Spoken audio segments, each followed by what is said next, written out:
എല്ലാവർക്കും നമസ്കാരം. ഇന്ന് നമ്മൾ വന്നിരിക്കുന്ന ഒരു day in my life video ആയിട്ടാണ്. ഒരു അവധി ദിവസത്തെ ഒരു ഫുൾ ഡേ ആണ് നമ്മളിന്ന് കാണിക്കുന്നത്. അപ്പോൾ ഇന്ന് ഞായറാഴ്ചയാണ്.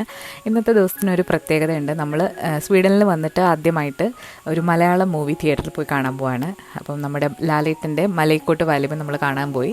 ഒരുപാട് മലയാളികളുടെ കൂടെ ഇരുന്ന് മൂവി കാണുമ്പോൾ ഒരു സുഖം ഒന്ന് വേറെ തന്നെയാണ്. അപ്പോൾ മൂവിയെക്കുറിച്ചുള്ള കൂടുതൽ വിശേഷങ്ങളൊക്കെ നമ്മൾ വഴിയെ പറയാം. അപ്പോൾ അന്നത്തെ ആ ഒരു ദിവസത്തെ ഫുൾ ഡേ ആണ് നമ്മളിന്ന് ഈ വ്ളോഗിലൂടെ കാണിക്കുന്നത്. അപ്പം നമ്മൾ 10 മണിക്കാണ് മൂവി സ്റ്റാർട്ട് ചെയ്യുന്നത്. അതിന് മുൻപായിട്ട് ബ്രേക്ക്ഫാസ്റ്റൊക്കെ കഴിച്ചിട്ട് നമ്മൾ ഇവിടുന്ന് ഇറങ്ങാമെന്ന് വിചാരിച്ചു. ഹെൽസിംഗ്ബോർഗ് എന്ന് പറഞ്ഞ സ്ഥലത്താണ് മൂവി ഉള്ളത്. അപ്പം ഇവിടുന്ന് ഒരു 45 മിനിറ്റ് വേണം. അപ്പോൾ രാവിലെ ഞാൻ ഇഡ്ഡലിയും അതുപോലെ തന്നെ പുതിന ചട്നി, ബുൾസായി, പിന്നെ നമുക്ക് ഒരു ചായയും കൂടെ കുടിച്ചിട്ടുണ്ടായിരുന്നു. അപ്പോൾ ഇഡ്ഡലി മാവ് വന്നിട്ട് നമ്മൾ റെഡിമെയ്ഡ് വാങ്ങിച്ചതാണ്. അത് അത്ര അങ്ങോട്ട് സോഫ്റ്റായിട്ട് വന്നില്ല, എന്നാലും കുഴപ്പമില്ലായിരുന്നു. അത്യാവശ്യ സമയത്ത് ഉപകരിച്ചു. അങ്ങനെ നമ്മൾ കഴിച്ചിട്ട് ഒരുങ്ങിയൊക്കെ ഇറങ്ങിയപ്പോൾ ഒരു 8:45 ആയിട്ടുണ്ടായിരുന്നു. അപ്പോൾ 9:30 ആകുമ്പോഴത്തേക്ക് അവിടെ എത്തിയാൽ മതി. അങ്ങനെ നമ്മൾ യാത്ര തുടങ്ങി. കഴിഞ്ഞ ദിവസം നമ്മളൊരു വീഡിയോ അപ്ലോഡ് ചെയ്തിട്ടുണ്ടായിരുന്നു, ഒരു ബാലൻസ്ഡ് മീൽ പ്ലാൻ 5 ദിവസത്തേക്കുള്ളത്. അപ്പോൾ അതൊരുപാട് പേര് കണ്ടു നോക്കിയിട്ട് നല്ല അഭിപ്രായം പറഞ്ഞിട്ടുള്ളൊരു വീഡിയോ ആണ്. അപ്പോൾ നിങ്ങളുടെ ഇത്രയും സപ്പോർട്ട് ഉണ്ടാകുമെന്ന് ഞാൻ ഒരിക്കലും പ്രതീക്ഷിച്ചില്ല. അപ്പം നിങ്ങൾക്ക് ഇനിയും ഇതുപോലെ കാണാൻ താല്പര്യമുണ്ടെങ്കിൽ തീർച്ചയായിട്ടും നമ്മൾ പുതിയ ഇതുപോലത്തെ വീഡിയോസുമായിട്ട് വരുന്നതാണ്. അതുപോലെ അതിൽ നമ്മളൊരു സ്വീറ്റ് പൊട്ടറ്റോയുടെ ഒരു സാലഡ് ചെയ്തിട്ടുണ്ടായിരുന്നു. അപ്പോൾ അതിൻ്റെ റെസിപ്പി നമ്മൾ തീർച്ചയായിട്ടും വരും ദിവസങ്ങളിൽ അപ്ലോഡ് ചെയ്യുന്നതാണ്. അപ്പോൾ എല്ലാവരും മറക്കാതെ കാണണം. അപ്പം നമ്മുടെ ഇന്നത്തെ വീഡിയോയിൽ നമ്മളൊരു മെനു ഉൾപ്പെടുത്തിയിട്ടുണ്ട്, ഒരു ലഞ്ച് മെനു ആണ്. അതും ഈ വീഡിയോയുടെ അവസാനം നമ്മൾ കൊടുക്കുന്നതാണ്. അപ്പോൾ എല്ലാവരും അവസാനം വരെ വീഡിയോ കാണാനും മറക്കരുത്. അങ്ങനെ നമ്മൾ ഡ്രൈവ് ചെയ്ത് ഇപ്പോൾ ഏകദേശം എത്താറായിട്ടുണ്ട്. അപ്പോൾ നമ്മൾ ഹെൽസിംഗ്ബോർഗ് ആ ഒരു ടൗണിലേക്ക്, അല്ലാന്നുണ്ടെങ്കിൽ സിറ്റിയിലേക്ക് കയറിയിട്ടുണ്ട്. നല്ലൊരു മനോഹരമായിട്ടുള്ളൊരു സ്ഥലമാണ്. ബീച്ച് സൈഡായിട്ടുള്ള കയറ്റവും ഇറക്കവുമായിട്ടൊക്കെ വന്ന് മനോഹരമായിട്ടുള്ള ബിൽഡിങ്സൊക്കെ ഉള്ളൊരു നല്ല സ്ഥലമാണ്. അപ്പോൾ നമ്മൾ ആദ്യം ഇപ്പോൾ പോകുന്നത് പാർക്കിംഗ് ലോട്ടിലേക്കാണ്. അപ്പോൾ അവിടെ പാർക്ക് ചെയ്തിട്ട് കുറച്ചൊന്ന് നടന്നിട്ട് വേണം തിയേറ്ററിൽ എത്താനായിട്ട്. നമ്മുടെ നാട്ടിലെ പോലെ ഭയങ്കര വലിയ തിയേറ്ററൊന്നും അല്ല ഇവിടെ. കുറേ സ്ക്രീനുകൾ ഉണ്ടാവും, എന്നാൽ അധികം അത്രയും വലുതല്ല. നമ്മൾ കാറൊക്കെ പാർക്ക് ചെയ്തിട്ട് പതുക്കെ നടന്നിട്ട് അങ്ങോട്ടേക്ക് പോവാണ്. ഇന്ന് നല്ലൊരു കാലാവസ്ഥയായിരുന്നു, നല്ല സണ്ണി ആയിട്ടുള്ള, പക്ഷേ അത്യാവശ്യം നല്ല തണുപ്പും ഉണ്ടായിരുന്നു. കഴിഞ്ഞ ആഴ്ചകളിലൊക്കെ ഭയങ്കര തണുപ്പായത് കാരണം കുറച്ച് ബുദ്ധിമുട്ടുകളൊക്കെ ഉണ്ടായിരുന്നു. അപ്പോൾ ഇപ്പം ക്ലൈമറ്റ് ഒന്ന് ബെറ്ററായി വന്നിട്ടുണ്ട്. ഞാൻ നേരത്തെ പറഞ്ഞ പോലെ കയറ്റവും ഇറക്കവുമായിട്ടുള്ള ഒരു സ്ഥലമാണ്. നമ്മുടെ മാൽമോലുണ്ടൊക്കെയാണെന്നുണ്ടെങ്കിൽ ഒരേ നിരപ്പിൽ കിടക്കുന്നതാണ്, ദൂരെ വരെ നമുക്ക് കാണാം. അത്രയ്ക്ക് ഒരേ നിരപ്പാണ്. പക്ഷേ ഇവിടെ വന്നിട്ട് അത്യാവശ്യം നല്ല കയറ്റവും ഇറക്കമൊക്കെ ആയിട്ടുള്ളൊരു സ്ഥലമാണ്. പോകുന്ന വഴിയിലൊക്കെ കൺസ്ട്രക്ഷനൊക്കെ നടക്കുന്നുണ്ടായിരുന്നു. അപ്പോൾ നമ്മൾ ഷോർട്ട് കട്ടൊക്കെ എടുത്തിട്ട് വേറെ വഴി കൂടെയൊക്കെ ആണ് പോയത്.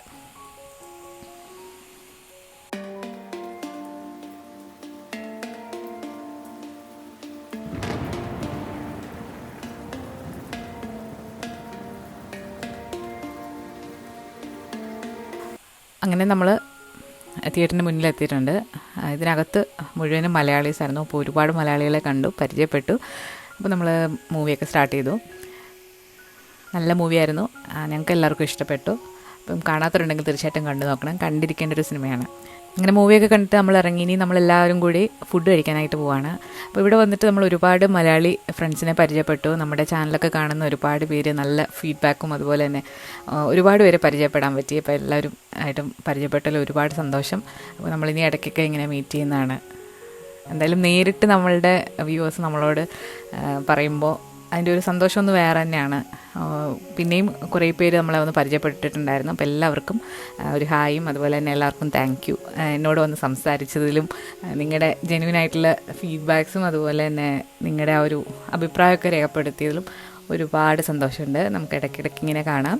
അപ്പോൾ നമ്മളെല്ലാവരോടാണ് ഒരു ഇന്ത്യൻ റെസ്റ്റോറൻറ്റിൽ വന്ന് ഫുഡ് കഴിച്ചു. അപ്പോൾ കുട്ടികൾക്ക് ഫ്രൈസും ഫിഷ് ആൻഡ് ചിപ്സും പിന്നെ ചിക്കൻ ബോൾസൊക്കെ ആയിരുന്നു. അത്യാവശ്യം കുട്ടികൾക്ക് വിശക്കുന്നുണ്ടായിരുന്നു. അപ്പോൾ എനിക്ക് അധികം വിശപ്പില്ലായിരുന്നു. അങ്ങനെ കുറച്ച് നേരം കഴിഞ്ഞപ്പോൾ നമ്മുടെ ഫുഡും വന്നു. അപ്പോൾ ഞാൻ പറഞ്ഞത് കൊത്തു പൊറോട്ടയാണ്, ചിക്കൻ കൊത്തു പൊറോട്ട. ഏട്ടൻ പറഞ്ഞത് താലിയാണ്, നോൺ വെജ്. അപ്പോൾ നമ്മളത് ഫുള്ളൊന്നും കഴിക്കാൻ പറ്റിയില്ല, കുറച്ചൊക്കെ കഴിച്ച് എല്ലാവരും ഷെയർ ചെയ്ത് ബാക്കി നമ്മൾ പാക്ക് ചെയ്ത് അങ്ങനെ നമ്മളെല്ലാവരോടും യാത്ര പറഞ്ഞപ്പം തിരിച്ചു പോവാണ്. അപ്പോൾ നമ്മളിനി 2-3 കടയിലൊക്കെ ഒന്ന് ചെറുതായിട്ട് കയറി ഇറങ്ങിയിട്ടാണ് പോയത്. അപ്പോൾ അതിൻ്റെ ഒന്നും വ്ളോഗ് ഞാൻ എടുത്തില്ല. ചെറിയ ചെറിയ സാധനങ്ങളൊക്കെ വാങ്ങിച്ചു. അങ്ങനെ നല്ലൊരു ഈവനിങ് ആയിരുന്നു. അപ്പം ഇനി നമ്മൾ ആ സ്റ്റെപ്പ് കയറി അതിൻ്റെ മുകളിൽ ചെന്നാലൊരു വ്യൂ പോയിൻ്റ് ഒക്കെ ഉണ്ട്, അത് കാണാൻ നല്ല രസമായിരുന്നു. അധികം തണുപ്പില്ലാത്തത് കൊണ്ട് തന്നെ നല്ല രസമായിരുന്നു. പിന്നെ ഇത് ബീച്ച് സൈഡ് ആയതുകൊണ്ട് അത്യാവശ്യം തണുപ്പും അതുപോലെ കാറ്റുമൊക്കെ വരുന്ന സ്ഥലമാണ്. അപ്പോൾ ഇതിൻ്റെ മുകളിൽ ചെന്നിട്ട് കാണുന്നത് കടലാണ്. അപ്പോൾ അവിടെ ഒരുപാട് ഷിപ്സൊക്കെ ഇങ്ങനെ വന്ന് പോകുന്നുണ്ടായിരുന്നു. അപ്പോൾ ഇതാണ് നമ്മൾ പറഞ്ഞ വ്യൂ പോയിൻ്റ്. അപ്പോൾ ഇവിടെ വന്നിട്ടും നല്ലൊരു വ്യൂ ആണ്.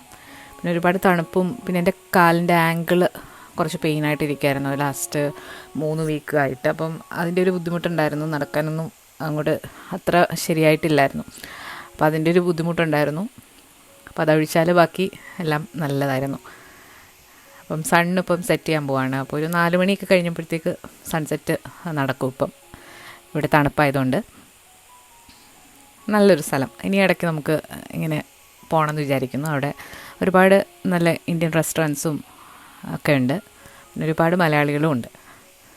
അപ്പോൾ നമ്മൾ ഒരുമ എന്ന് പറഞ്ഞിട്ട് ഒരു വാട്സാപ്പ് ഗ്രൂപ്പ് വഴിയാണ് നമ്മൾ ടിക്കറ്റ് ബുക്ക് ചെയ്തത്. പിന്നെ അവിടെ ഓണം സെലിബ്രേഷൻസും കാര്യങ്ങളൊക്കെ ഇനി നടക്കും. അപ്പം ഓരോന്നായിട്ട് നമുക്കിങ്ങനെ പോകാം. അങ്ങനെ നമ്മളിപ്പം ഈ കാണുന്ന ഒരു കോംപ്ലക്സ് ഉണ്ട്. അപ്പോൾ അവിടെ ഒക്കെ ഒന്ന് കറങ്ങിയിട്ട് നമ്മൾ തിരിച്ച് വീട്ടിലേക്ക് പോവാണ്. നാളെ ഓഫീസുള്ള ദിവസമാണ്. അപ്പോൾ നമുക്ക് വൈകിട്ട് വന്നിട്ട് ലഞ്ചൊക്കെ പ്രിപ്പയർ ചെയ്യണം. അടുത്ത ദിവസത്തേക്കുള്ളതും അതുപോലെ ഡിന്നറും ഒക്കെ പ്രിപ്പയർ ചെയ്ത് വെക്കാനുണ്ട്. കുട്ടികൾക്ക് സ്കൂളിൽ പോകണം. അപ്പോൾ നമുക്കിനി വീട്ടിൽ ചെന്നിട്ട് കാണാം.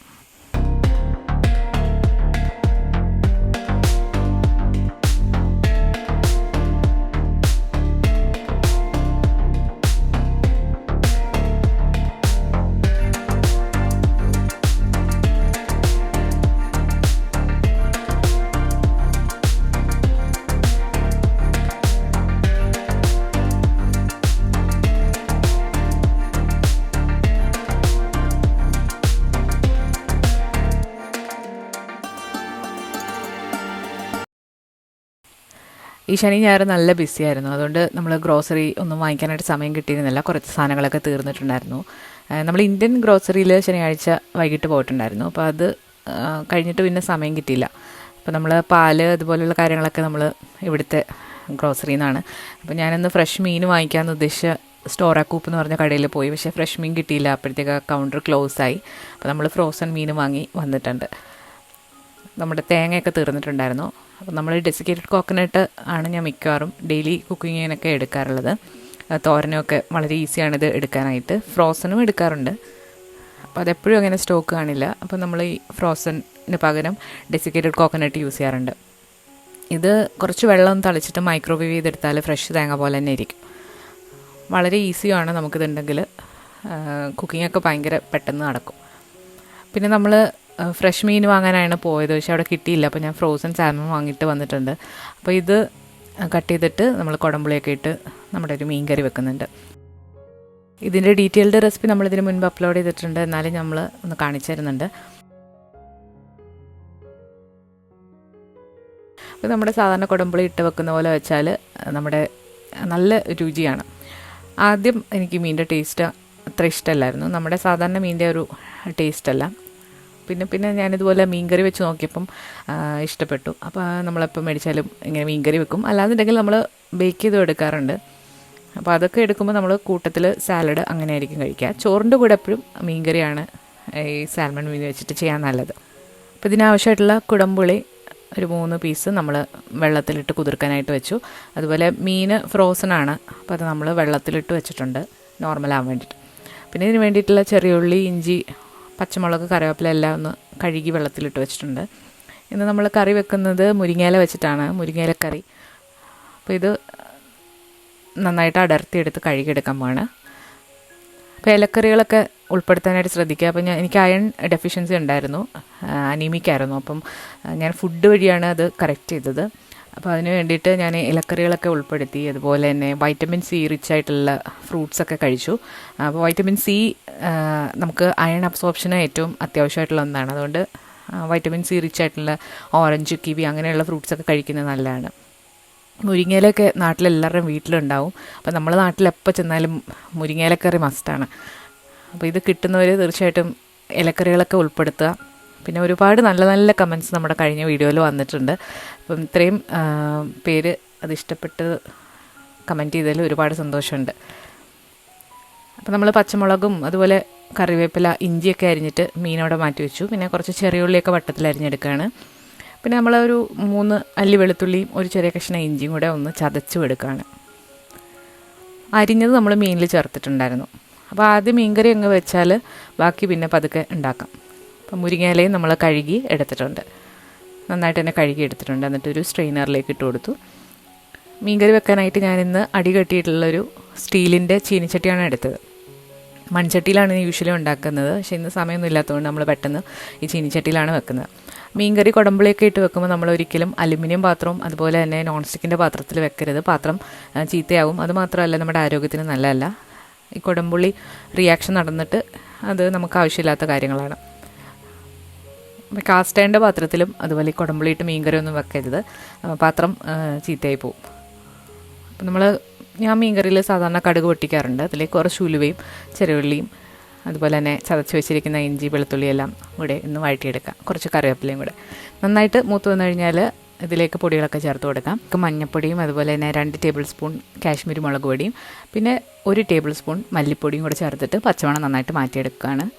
നന്നായിട്ട് മൂത്ത് വന്നു കഴിഞ്ഞാൽ ഇതിലേക്ക് ചൂടുവെള്ളം കൂടെ ഒഴിച്ചിട്ട് ഗ്രേവി നന്നായിട്ടൊന്ന് തിളപ്പിക്കാം. ഉപ്പ് നോക്കിയിട്ട് ആവശ്യം ചേർക്കുക. ഒരുപാട് വെള്ളം ഒഴിക്കേണ്ട ആവശ്യമില്ല, ഈ മീൻ പെട്ടെന്ന് തന്നെ വെന്ത് കിട്ടും. അതുകൊണ്ട് കുറച്ച് വെള്ളം ഒഴിച്ചാൽ മതി. ഉപ്പൊക്കെ നോക്കിയിട്ട് അഡ്ജസ്റ്റ് ചെയ്യാം. നന്നായിട്ട് തിളച്ച് വന്നപ്പോൾ ഇതിലേക്ക് നമ്മൾ നേരത്തെ എടുത്തു വെച്ചിരിക്കുന്ന മീനിൻ്റെ കഷ്ണങ്ങളും കൂടെ ചേർത്തിട്ട് അടച്ചു വെച്ച് മീഡിയം ഫ്ലെയിമിലിട്ട് നന്നായിട്ട് വറ്റിച്ചെടുക്കാം. മീൻകറിയൊക്കെ നന്നായിട്ട് തിള വന്നിട്ടുണ്ട്. ഇതിലേക്ക് നന്നായിട്ട് ഉപ്പും പുളിയൊക്കെ പിടിച്ച് നന്നായിട്ട് വന്നിട്ടുണ്ട്. ഉപ്പ് നോക്കി അപ്പോൾ കുറച്ചുകൂടെ വേണമായിരുന്നു, കുറച്ചുകൂടെ ഇട്ട് കൊടുത്തു. ഇനി നമ്മളൊരു വഴുതനങ്ങ മെഴുക്കുവരട്ടി വെക്കുന്നുണ്ട്. അപ്പോൾ ഇതിൻ്റെ റെസിപ്പി നമ്മൾ സെപ്പറേറ്റ് ആയിട്ട് അപ്ലോഡ് ചെയ്യുന്നതാണ്. അപ്പോൾ അത് അടുത്ത ദിവസങ്ങളിൽ തന്നെ അപ്ലോഡ് ചെയ്യുന്നതാണ്. നല്ല ടേസ്റ്റി ആയിട്ടുള്ളൊരു വഴുതനങ്ങ മെഴുക്കുവരട്ടിയാണ്, ഒരുപാട് കുഴഞ്ഞൊന്നും പോകാത്ത നല്ല ടേസ്റ്റി ആയിട്ടുള്ളത്. നമ്മൾ മുരിങ്ങയില കറിക്ക് വേണ്ടിയിട്ടുള്ള തേങ്ങ ചിരക്കിയതിലേക്ക് കുറച്ച് മഞ്ഞൾപ്പൊടി അതുപോലെ തന്നെ 1 അല്ലി വെളുത്തുള്ളി, കുറച്ച് ചെറിയ ഉള്ളി, പച്ചമുളകും കറിവേപ്പിലയും കൂടി ഇട്ട് ആവശ്യത്തിന് വെള്ളം ഒഴിച്ച് നന്നായിട്ടൊന്ന് അരച്ചെടുക്കണം. ഇതിൻ്റെ വിശദമായിട്ടുള്ള റെസിപ്പി നമ്മൾ ഇതിന് മുൻപ് അപ്ലോഡ് ചെയ്തിട്ടുണ്ട്. കടുക് പൊട്ടി വന്നപ്പോൾ ചെറിയ ഉള്ളി വറ്റൽ മുളകും കൂടെ ചേർത്തിട്ടുണ്ട്. കുറച്ച് കറിവേപ്പിലയും കൂടി ഇട്ട് മൂത്ത് വന്നു കഴിഞ്ഞാൽ നമുക്കിതിലേക്ക് എടുത്തു വെച്ചിരിക്കുന്ന മുരിങ്ങയില ചേർക്കാം. മുരിങ്ങയില ചേർത്തിട്ട് ഒരുപാട് അങ്ങ് മൂപ്പിക്കേണ്ട ആവശ്യമില്ല, ജസ്റ്റ് ഒന്ന് ഇളക്കിയിട്ട് നമുക്കിതിലേക്ക് അരപ്പ് ചേർത്ത് കൊടുക്കാം. നല്ല ടേസ്റ്റി ആയിട്ടുള്ള കറിയാണ്, കുട്ടികൾക്കൊക്കെ ഇഷ്ടപ്പെടും. ഇവിടെ മക്കൾക്ക് പരിപ്പ് അല്ലാന്നുണ്ടെങ്കിൽ മുരിങ്ങയിലക്കറി ഒക്കെ കൂട്ടി ചോറ് കഴിക്കാൻ ഇഷ്ടമാണ്. അതാണ് ഞാൻ തേങ്ങ അരച്ചൊരു കറി എപ്പോഴും ഉണ്ടാക്കുന്നത്. അപ്പോൾ ഇത് തോരൻ വെച്ച് കഴിക്കുന്നത് നല്ലതാണ്. മുട്ട മുരിങ്ങയിലും കൂടെ ചേർത്തിട്ട് തോരൻ വെക്കാം. അപ്പോൾ അതിൻ്റെ റെസിപ്പി നമ്മളിതിന് മുൻപ് അപ്ലോഡ് ചെയ്തിട്ടുണ്ട്, കണ്ടു നോക്കുക. കുറച്ച് വെള്ളം കൂടെ ഒഴിച്ചിട്ട് ഉപ്പൊക്കെ നോക്കിയിട്ട് അഡ്ജസ്റ്റ് ചെയ്തു. ഇനി ഇത് ഒരുപാടങ്ങ് തിളച്ച് മുരിങ്ങയിലയുടെ കളറൊന്നും മാറേണ്ട ആവശ്യമില്ല, ഒന്ന് തിള വന്നാൽ മതി. അപ്പോഴത്തേക്ക് കറി റെഡിയാവും. അപ്പോൾ അങ്ങനെ നമ്മുടെ 3 കറികൾ റെഡിയായി. അപ്പോൾ ഇത് നാളെ വർക്കുള്ള ദിവസമായതുകൊണ്ട് നമുക്ക് കുക്ക് ചെയ്യാനൊന്നും സമയമില്ല. അപ്പോൾ രാവിലെ എന്തെങ്കിലും ലൈറ്റായിട്ടുള്ള ബ്രേക്ക്ഫാസ്റ്റ് ആയിരിക്കും. ഉച്ചയ്ക്കത്തേക്കുള്ളതും റെഡിയായി. അപ്പോൾ നമ്മളതൊക്കെ കഴിച്ചിട്ട് കിടന്നു. അപ്പോൾ എല്ലാവർക്കും ഈ ഒരു വ്ളോഗ് ഇഷ്ടമായെന്ന് വിചാരിക്കുന്നു.